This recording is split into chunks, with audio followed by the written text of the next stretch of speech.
اعوذ باللہ من الشیطان الرجیم بسم اللہ الرحمن الرحیم۔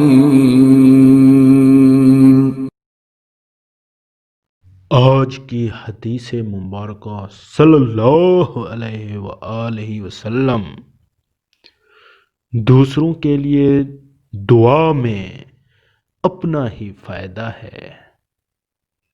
حضور پاک صلی اللہ علیہ وآلہ وسلم نے ارشاد فرمایا، کسی مسلمان کی اپنے مسلمان بھائی کے لیے اس کی غیر موجودگی میں کی گئی دعا ضرور قبول ہوتی ہے۔